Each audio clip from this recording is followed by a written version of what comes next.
Salut mes étoiles! Alors, ça fait un petit moment que je n'avais pas posté. J'espère que vous allez bien. Merci beaucoup pour tous vos commentaires par rapport aux dernières vidéos que j'ai faites.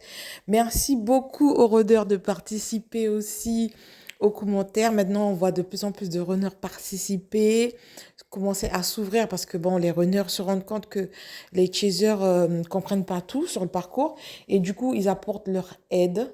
D'accord? Ben ça, c'est super en fait. Donc du coup, merci à nos runners qui sont là. Vous allez être surpris de ce que je vais vous dire là, mais je remercie aussi les chasers, entre guillemets. Je dis entre guillemets parce que je sais que parmi tous les gens qui regardent les vidéos de flammes jumelles, il y en a très peu qui sont vraiment flammes jumelles. Faut pas se leurrer, hein. C'est pas tous les gens qui font des commentaires et qui se croient flammes jumelles qu'ils le sont. Il y en a très peu. Mais bon, on va dire entre guillemets les chasers, hein, parce que s'ils pensent qu'ils sont chasers, hein, eh ben, je remercie les chasers qui font des commentaires entre guillemets négatifs, puisque c'est souvent les chasers, hein, évidemment. Et je les remercie aussi parce qu'en fait, ça me permet aussi de voir, pas qu'à moi, je pense aux autres, de voir aussi nos points faibles, hein, qui on est vraiment aussi, puisque le chaser ne voit pas évidemment ses défauts. Hein. Évidemment, elle voit les défauts du runner, mais elle ne voit pas les siens. Donc, je remercie ces chasers-là parce que moi aussi, ça m'a permis de me rendre compte ce que j'ai été dans le passé. Parce que ces chasers-là qui parlent, qui font des commentaires négatifs, je l'ai été comme ça. Donc, je me dis, waouh, ben, quand même, il y avait quand même des choses à travailler. Donc, vous voyez? Donc, merci à ces gens-là aussi. Hein. Ils sont quand même importants pour qu'on puisse voir à quel point on a du travail aussi, nous, à faire. Comme dit mon jumeau, il m'a dit, une fois, il m'a dit, il a écrit, il avait fait un statut et il a écrit, oui, je me battrai pour toi. Mais seulement si tu ne regardes que moi. En gros, seulement si mon attention ne se porte que sur lui, il se battra, il va se battre, plutôt, excusez-moi, pour moi. Et moi, je lui ai répondu, parce que j'imaginais que c'est bien que c'était pour moi qu'il avait écrit ce statut-là. J'ai répondu, ben dis donc, t'as encore du travail. Et lui, il m'a rétorqué, mais toi, tu vois pas le travail que tu as à faire aussi? Et c'est marrant, mais bon, c'est pas faux, hein. C'est pas faux. Bon. Justement, en parlant de mon jumeau, il m'a dit une fois, je ne sais pas si je l'avais dit sur mes précédentes vidéos, une de mes précédentes vidéos, je ne sais plus si je vous l'avais dit. Mais c'est trop bien parce que il sait que j'ai ma chaîne YouTube maintenant depuis quelques semaines. Enfin, ça fait presque un an que j'ai la chaîne, je crois. Mais il le sait que depuis Enfin, il connaît ma chaîne depuis quelques semaines, mais il sait que je le fais depuis le début puisque je lui ai demandé l'autorisation quand même, d'accord? Et un jour, je lui ai demandé s'il souhaiterait participer à la chaîne pour témoigner. Et il m'a dit oui. Mais bon, les renards, on les connaît. Hein. Bon, oui. Mais il m'a dit oui, mais pas tout de suite. D'accord? Donc, il sait qu'il est loin d'être prêt, hein, évidemment. Il est loin d'être prêt, mais il accepte d'un jour participer à ma chaîne. Donc, mes abonnés, restez abonnés, ça va être chaud lorsqu'il va témoigner là. Ah là là là là, moi j'ai hâte. Franchement, j'ai hâte j'espère que ça va arriver. Hein. J'espère que ça va vraiment arriver, qu'il va témoigner. Et je pense que là, franchement, ça va faire vraiment Ça va faire vraiment sensationnel. Donc voilà. Bon, je ne vais pas trop vous parler de l'évolution de mon parcours aujourd'hui. Je vais attendre un petit peu encore, hein, quelques temps, pour vous parler de l'évolution de mon parcours. Pour le moment là, on va parler des 3 étapes de l'évolution du chaser sur le parcours.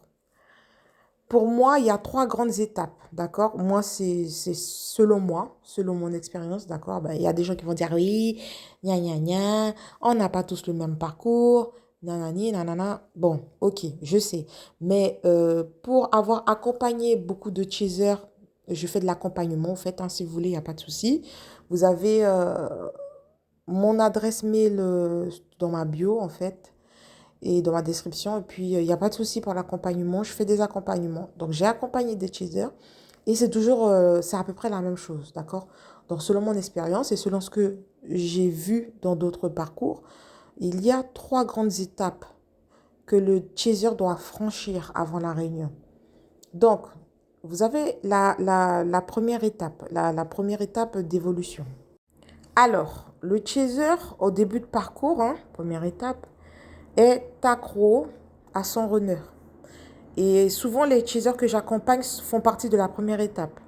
Donc voilà, donc là, je vais dire que le chaser est dans l'hyper-contrôle. Elle est dans l'hyper-contrôle. Elle se concentre beaucoup sur cette relation, entre guillemets, hein, parce qu'elle n'existe pas vraiment dans la 3D. Elle se concentre beaucoup sur cette relation. Elle va contrôler, ben voilà, pour que le runner puisse comprendre que ce lien, hein, est un lien d'amour important et qu'il faut qu'on le vive dans la matière, etc. Donc, je dis le chaser parce que c'est souvent le chaser le premier éveillé au lien. Donc là, je parle dans le cas où le chaser est le premier éveillé au lien. D'accord? Je dis bien. Parce que moi, je connais que ça. J'ai pas trop connu le fait où le runner est le premier éveillé au lien. Du coup, le chaser sera accro à son runner. Elle va vouloir le voir. Elle va accepter les miettes que le runner lui donne. Elle va tout accepter rien que pour passer du temps avec son runner, quoi, en fait, hein, pour pouvoir ressentir cet amour auprès de son runner. Elle va tout accepter. Il n'y aura pas de souci. Dès que le runner va appeler, elle va même courir. Si son téléphone est loin, elle va courir pour ne pas rater l'appel. Elle va courir. Franchement, elle va même aller partout avec son téléphone pour ne pas rater un appel de son runner. Elle va tout accepter. Si le runner lui pose un rendez-vous et qu'elle avait prévu 10 choses dans la journée, le chaser peut annuler ces 10 choses parce que le runner est sa priorité, d'accord, à ce moment-là. Donc là, c'est la première étape. Ensuite, le chaser va se dire, non, mais là, c'est bon, là, à un moment donné, elle va prendre conscience que, mais attends, là, il n'y a que moi qui donne. Lui, il donne pas. Moi, je donne de mon temps, je le mets avant tout, je le place en priorité, nanana. Et lui, il s'en fout, en fait. Donc là, le chaser va commencer à prendre conscience. Voilà. Donc, il y aura la prise de conscience. Waouh, on se dit, punaise. Désolée du mot, hein, mais c'est ça. Hein. Je dis, mais attends, j'ai été prise pour un con, là. C'est pas... là, non, là, on va arrêter. Parce que là, il y a un déséquilibre. Franchement, vous allez comprendre qu'il y a un déséquilibre. Donc, deuxième étape. Le chaser va vouloir rééquilibrer la relation. Donc, qu'est-ce qu'elle va faire dans la deuxième étape de l'évolution? Donc, la deuxième étape peut être plus ou moins longue. Elle peut durer, elle peut durer longtemps, cette deuxième étape. Pourquoi? Parce que le chaser va se dire, ah ben c'est bien, là j'équilibre la relation. Donc, elle va donner ce que le runner lui donne. Voilà. Tu n'as pas répondu à mes appels, tu réponds pas à mes appels, moi aussi, je répondrai pas de temps en temps. Si je suis occupée, voilà. Vous n'allez pas faire exprès non plus, dire, ouais, c'est pas une histoire de revanche. Hein. C'est, si je suis occupée, tu n'es pas une priorité pour moi, cher runner. D'accord? Donc, on va équilibrer la relation. Tu me donnes des miettes, je te donne des miettes. Ça pourra durer puisque le chaser va se sentir bien dans cet équilibre. D'accord? Donc, ça peut durer longtemps. Mais à un moment donné, le chaser va se dire, mais attends, même si la relation, elle est équilibrée là, c'est bizarre. J'ai quand même des miettes, quoi. Enfin, à un moment donné, moi, j'ai besoin de me sentir comme une reine. Qu'est-ce qui se passe là? J'ai besoin d'évoluer, j'ai besoin d'accomplir mes missions avec mon honneur, etc. Voilà, de façon correcte. Je ne veux pas être avec quelqu'un qui est rempli de peur partout et tout. Bon, ça, voilà. Je ne dis pas que le chaser est mieux, hein, mais le chaser, c'est ce qu'elle va se dire, en fait. À un moment donné, elle va se dire, bon, là, en plus, il a son ego, il me fatigue. Stop. Il n'est pas encore prêt. Moi, j'ai besoin d'avancer parce que là, même si la relation elle est équilibrée, mon runner me freine. Voilà. Le chaser va se dire, mon runner, je peux plus de son ego. Il n'est pas encore dans l'ouverture de cœur. Et le chaser, dernière étape, enfin, avant la réunion, je parle, hein, puisqu'on n'a jamais fini d'évoluer, bien sûr. Donc, troisième étape, le chaser n'aura plus besoin de son runner. Donc là, c'est le lâcher prise. Donc, c'est vrai que le lâcher prise, il est difficile. Mais j'avais fait une vidéo concernant l'ego du runner qui devient l'allié du chaser. En fait, je vous conseille d'aller le voir vivement. Il y en a beaucoup qui ont vraiment kiffé la vidéo. Elle est vraiment bien, j'avoue. Donc, l'ego du runner qui devient l'allié du chaser à ce moment-là. Je peux vous dire que, cher runner, plus tu utiliseras ton ego à ce moment-là, à cette étape-là de l'évolution de ton chaser, plus tu seras perdant. Parce que le chaser, il va se dire, ah ben tiens, c'est encore une bonne raison pour que je m'éloigne. Alors, donc, ce qui va faire que le runner va prendre conscience de cela. Il va se dire, mais c'est bizarre. À chaque fois que je suis en colère ou que j'utilise mon ego, il va prendre conscience de ça, vous inquiétez pas. Il va se dire, c'est bizarre, elle s'éloigne. Elle me calcule plus en fait. Il va se dire, ben, il faut que je change de technique. Donc, mais ça va prendre du temps, hein. On ne change pas une équipe qui gagne, d'accord? Donc, le chaser, elle va se dire, ben, tu es dans ton ego, cher runner, je m'en vais. Plus tu es dans ton ego, plus tu m'obliges à partir. Tu me facilites la tâche, du coup. Donc, à ce moment-là, c'est ce qu'on appelle le grand lâcher-prise. Le chaser rentre en grande complétude. D'accord? Et le runner, il se dit, mince, c'est chaud là. C'est un peu chaud là. Je vais devoir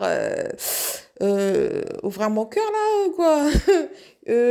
Comment je vais faire? Qu'est-ce que va penser mes amis, mon entourage? Si j'ouvre mon cœur, je vais paraître faible là, ça va être compliqué. Je vais souffrir. Mais bon, à un moment donné, il n'aura pas le choix. D'accord? Parce que le travail, il est obligatoire. Et son chaser, c'est toute sa vie. Hein. Les runners, le chaser, c'est toute sa vie. Donc, le runner, comme il ne voit que par son chaser, comme je l'ai dit dans beaucoup de mes vidéos, il va faire le travail. Même si ça va prendre du temps, même s'il reste dans le silence et qu'il ne vous dit rien, mais il fera le travail. Il fera le travail, ne vous inquiétez pas. Donc, voilà. Donc, j'espère que vous avez apprécié cette vidéo. Vous allez me dire ce que vous en pensez. Hein? Cher chaser, cher runner. Hein? Peut-être que vous ne pensez pas pareil, vous avez le droit. Hein? Pour ceux et celles qui veulent faire des commentaires comme d'habitude. Hein? Voilà. Il y en a, je ne comprends pas parce qu'il y en a qui disent oui, je vois des commentaires qui disent ouais, les flammes jumelles, il faut laisser tomber, c'est toxique, non, non, non. Mais pourquoi vous écoutez des vidéos de flammes jumelles? Moi, je trouve ça fou. Même moi-même, je n'écoute même pas de vidéos de flammes jumelles. Je trouve ça fou. Je me dis, mais moi qui suis dans le truc, je suis un peu dans le truc, je suis complètement même, hein, d'accord? Je n'écoute pas de vidéos de flammes jumelles. Je suis dans ma mission de vie qui est autre et je suis concentrée dessus. Je ne suis même pas concentrée sur les vidéos. Non, moi, je ne comprends même pas les gens qui ne sont pas dans le parcours, qui critiquent ou qui veulent sortir soi-disant du parcours, etc. et qui sont là, qui critiquent. Mais pourquoi vous regardez des vidéos de parcours de flammes jumelles? Pour moi, si vous regardez ce genre de vidéos-là, c'est que vous êtes surtout en début de parcours et que vous avez envie d'évoluer, que vous avez besoin d'un support d'une aide, quoi, d'un support, on va dire, d'accord? D'un support, et puis voilà, vous accrocher à quelque chose pour pouvoir vous en sortir un peu. Et puis ça peut vous aider. Mais les autres, moi je sais pas, moi je vous en prie, vous n'êtes pas obligé d'y croire. Hein. Je peux comprendre les gens qui n'y croient pas. Moi, si j'étais pas dans le parcours, je n'aurais pas cru à ce genre de choses. Ça, c'est sûr et certain. C'est parce que j'y suis, je sais ce que je vis, je sais que c'est puissant. Mais si j'y étais pas, j'aurais pas cru. Je peux vous comprendre. Mais dans ce cas-là, c'est pas la peine de perdre du temps, de l'énergie à faire des commentaires inutiles. Donc voilà. Bref, hein, faites comme vous voulez. Hein. De toute façon, on a le libre arbitre. Hein, faites ce que vous voulez. Mais c'est dommage pour vous, quoi. C'est une perte de temps. Je trouve ça triste, en fait. Donc voilà, je vous fais des gros bisous en tout cas pour ceux qui kiffent mes vidéos. Hein. Et puis, tenez bon, tenez bon. On est dans un parcours difficile, certes, mais qui en vaut le coup, hein, peut-être à la fin. Hein. Et voilà, donc tenez bon et puis à bientôt pour une nouvelle vidéo.